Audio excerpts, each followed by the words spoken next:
Okay, so good morning. This is again a lecture of English literature.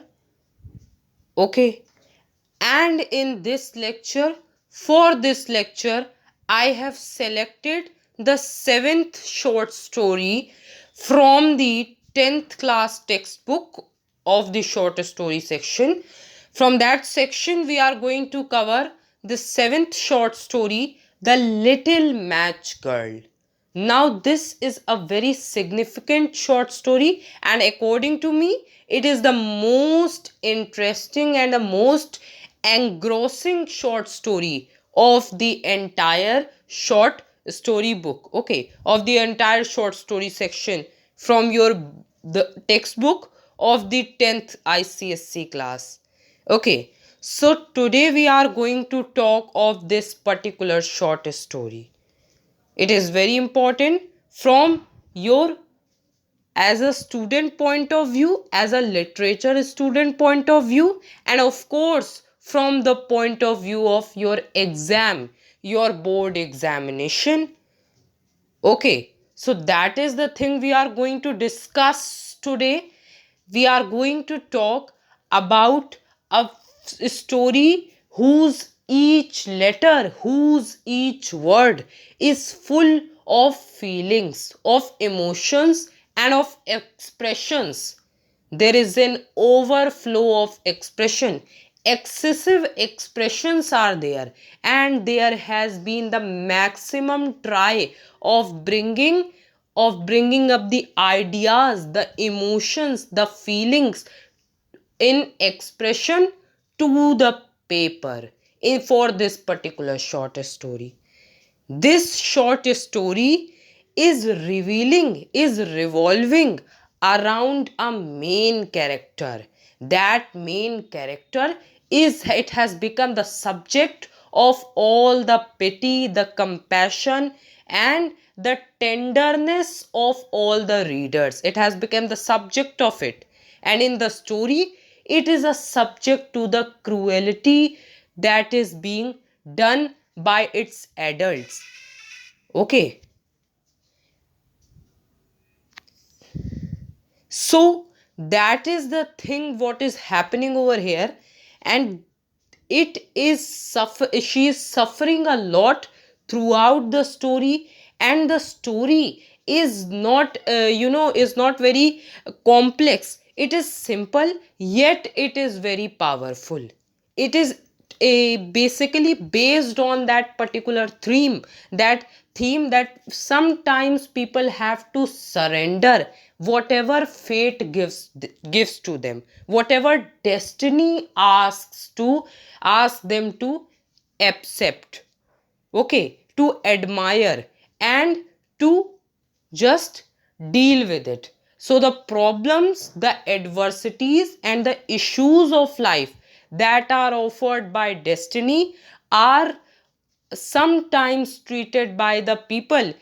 Sometimes the condition of the person becomes so worse that he or she is forcibly attending to those adversities, is living in that poor condition because destiny and the conditions around him have not made available any other option rather than to suffer, rather than to accept what is happening. So that is all happening in the background of the story, and that is what it makes the readers to realize that what what kind of life, what kind of fortunes they are bearing in their own life, what they are enjoying in their own life, that is just a dream for many people. This is a society, and the society is not the same everywhere. Somebody, he or she, is enjoying the delicacies, but at the other place, the person, he is suffering for a slice of bread, for a piece of bread to eat, and is starving of hunger. Okay, and there is no possible solution even to that starvation. This is only one aspect. In many aspects, the things which the rich people or which the fortunate and wealthy people are not treating precious, or are they are ignoring it, they are treating it in negligence, they are just a dream, and they are just admired by many people who are not having them, who are poorer than the rich person.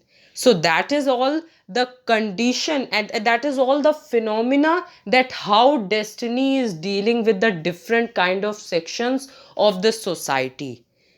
In this story, we are seeing a girl, we are seeing, now look at the title. The title itself is the little match girl. It is suggesting many things, that although, see, three words have been put to use: little match girl, these are the words of the major attention.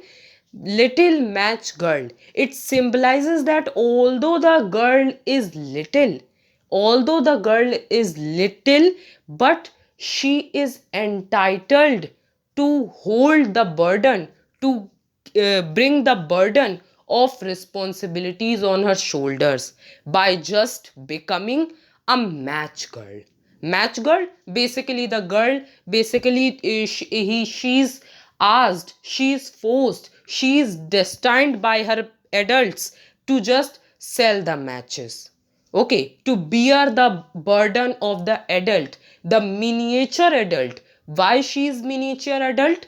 According to the sources and according to the informations, because she is just small in her age, in her experiences, according to her innocence and according to the word little attributed to her.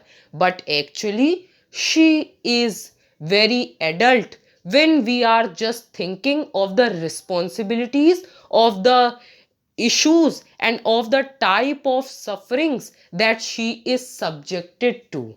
Okay, so she is dealing with the worldly pains in a life where children are even not aware of it. So that is the different aspect of life which we are not concerned of. So we must know, we must realize the fact that fortune, misfortune, okay, happy condition, sad condition, these are certain things that are not in the hands of the common man.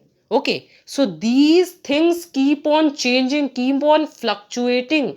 One cannot be very proud about it, or either one cannot be sure that what kind of condition the person will be attributed to in the next moment, in the next life, or in the coming 10 to 15 years of your life. Okay, so that is but decided by the destiny. Okay, although your own courage, your own caliber, your own hard work will definitely pay you back, but we must not be just ignorant to certain aspects of destiny, which I have already told you. Okay, so what happens is that we should not, now the common message is that we should not think that the particular wish, there should not be the differentiation between, there should not be a wide gulf between the rich and the poor. The rich should also have pity, he should also, he or she should also have the compassion, he or she should also think that what all they are having, it is materialistic. One must not be proud, one must not be only concerned about the materialistic things. Why? Because all materialism, all materialistic matters, they are just destined to be reduced to ashes.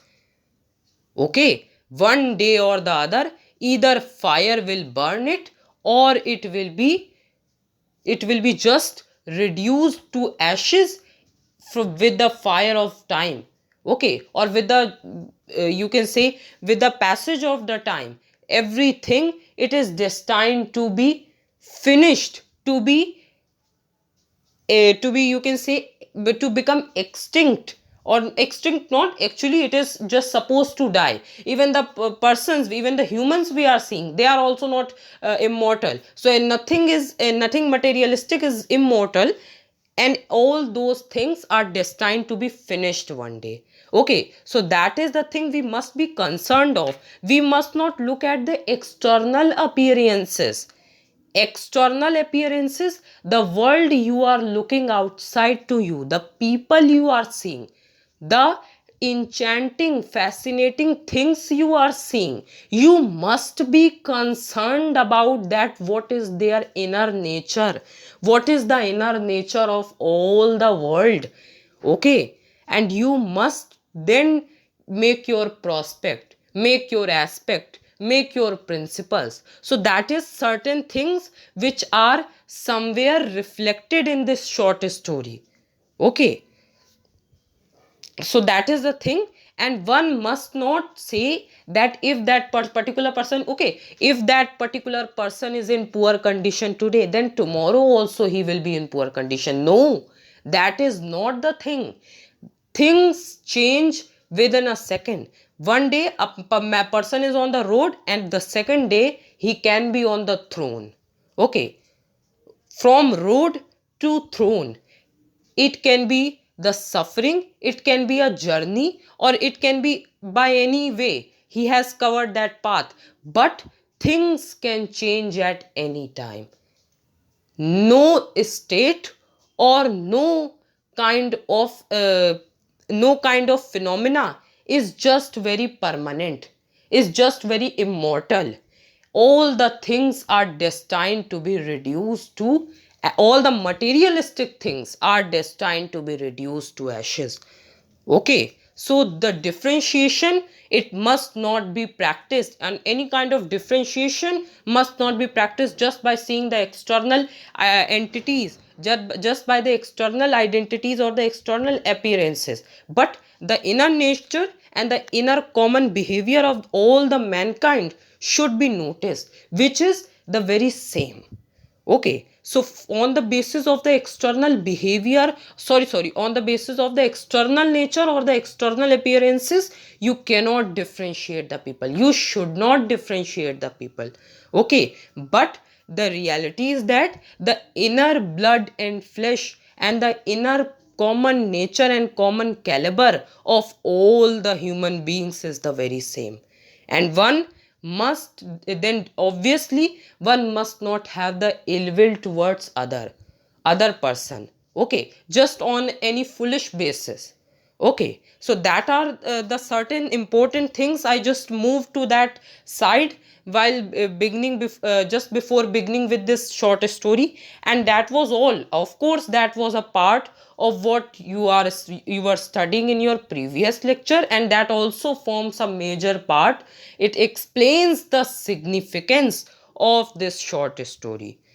Now, beginning with the short story, it was bitterly cold.